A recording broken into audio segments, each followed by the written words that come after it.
L'actualité à la une des quotidiens parus ce mardi 12 juin 2018, parvenu à notre rédaction. On va commencer par La Nation. La Nation qui titre loi sur le blanchiment de capitaux et le financement du terrorisme. La lutte contre les crimes financiers renforcée. Le Parlement a adopté ce lundi 11 juin le projet de loi portant lutte contre le blanchiment de capitaux et le financement du terrorisme. À la suite de l'article publié par La Nation est à retrouver dans les colonnes du quotidien, page 3. On reste avec La Nation qui titre aussi projet de construction de l'aéroport de Gloudjibé, le point des dédommagements des sinistrés et puis défécation. Voilà, défécation à l'air libre, Togmin, un cas typique de pollution environnementale. Un autre dossier à découvrir avec La Nation, page 13. Le matin titre ce matin, législative de 2019, la bataille du code électoral. La bataille du code électoral. On reste avec Le Matin qui écrit également au conseil communal de Lokossa. Les 10 conseillers frondeurs soutiennent le PAG, le programme d'action du gouvernement. Le même quotidien titre aussi mairie de Cotonou. Les travailleurs réclament le départ de Isidore Yonofon et des affaires devant la justice. Le quotidien en parle, accusé de fraude fiscale douanière. Atao comparaît ce jour au tribunal de première instance de Cotonou. Affaire CNSS BIBE, toujours avec Le Matin. Laurent Métognon face au juge le 13 juin. Donc demain, on évolue avec le Béninois libéré. Le Béninois libéré qui titre ce matin vote de la loi contre le blanchiment d'argent et le financement du terrorisme par l'Assemblée nationale. Talon le cauchemar des délinquants financiers. Talon le cauchemar des délinquants financiers. Chambre consulaire régionale de l'UEMOA titre aussi le Béninois libéré. Les raisons du non-renouvellement du mandat de Sativi à la présidence et puis protection des côtes du segment. Il a conduit Grand Popo. La panacée du PAG à partir de 2019. Après Le Matin, on retrouve la une du quotidien Matin Libre. Après plutôt Béninois libéré, on retrouve Matin Libre. Matin Libre, titre battage médiatique sonnant, les consommateurs à payer leurs factures. La SBE rattrapée par sa mauvaise politique. La SBE rattrapée par sa mauvaise politique, malversation constatée dans les prisons du Bénin. Guy Mitokpe, l'honorable Guy Mitokpe interpelle le gouvernement à cette alliée en page 11 du quotidien Le Matin. Fraternité. Fraternité de ce mardi, lutte contre les crimes économiques, la loi sur le blanchiment d'argent votée à l'unanimité, ceux qui financent le terrorisme risquent gros. On reste avec Fraternité qui titre aussi grands travaux au Bénin, le point des dédommagements pour le démarrage de l'aéroport de Gloudjibé, 1559 dossiers déjà traités, 679 cas de litige pour apporter plus de précision. C'est avec Fraternité. Fraternité titre aussi lettre ouverte d'un écrivain au chef de l'État. Comment les artistes musiciens assassinent la Constitution?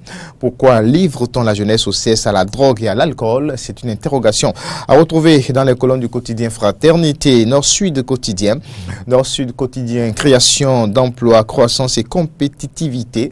Remarquable la participation de la CCIB à la conférence de l'Union européenne. Nord-Sud quotidien, titre aussi mondial de football.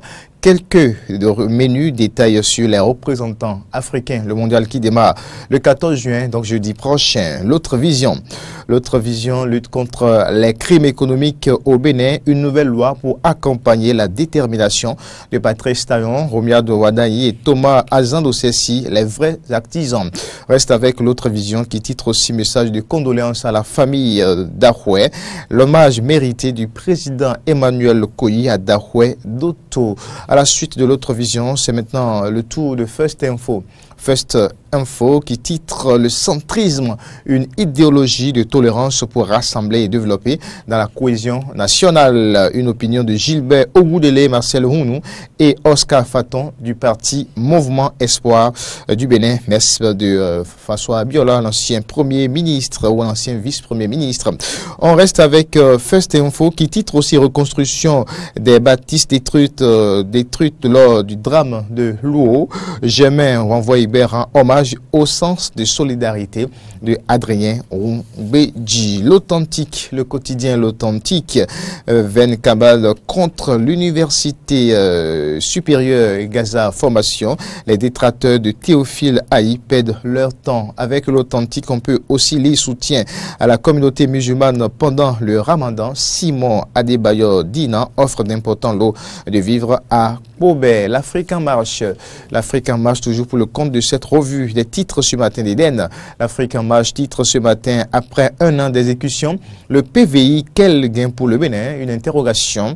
Patrice Talon a-t-il donné raison à Boni? Il y a eu une autre interrogation. L'administration douanière doit justifier sa volte-face par ces chiffres. Tous les détails à retrouver en page 3 du quotidien. L'Afrique en marche. L'Afrique en marche écrit aussi projet de protection sociale du gouvernement. Candidat Ransou expose l'état d'un programme basé sur la ségrégation.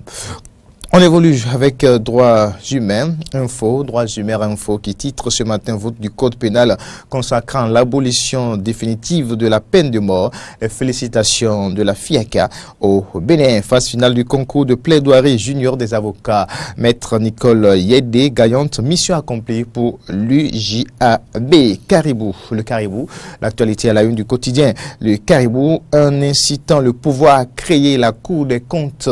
La coalition des eaux SC oblige à réviser la Constitution selon le quotidien. Le Caribou, on reste avec ce même quotidien qui écrit aussi maintenant ou jamais pour l'aboutissement des réformes. L'administration Talon va devoir prendre ses couleurs. On retrouve la dépêche qui affiche sa machette, engagement des OSC pour la constitutionnalisation de la Cour des comptes. Constitution, une révision en pièces détachées. C'est selon le quotidien.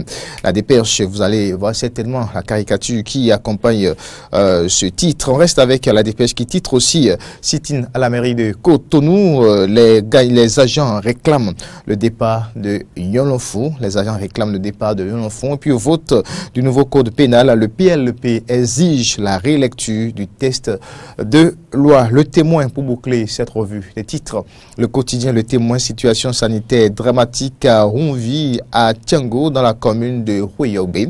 Dakwe Soussou offre 500 000 francs pour sauver des vies en détresse. L'élu de la 18e circonscription fortement courtisé à Huyobe pour 2019. Le même quotidien titre aussi interdiction légale de vente de l'essence de contrebande, des dégâts qui donnent raison aux élus du peuple. Après Boïcan, vendredi, Porte-Nouveau a pris feu hier. Nous apprend le quotidien Le Témoin, parlant toujours des dégâts causés par l'essence frilatée. Le quotidien Le Témoin écrit aussi incendie causé par l'essence de contrebande à Boïcan. Le maire Luc Atropo compatit et soutient les familles éplorées. Merci à tous.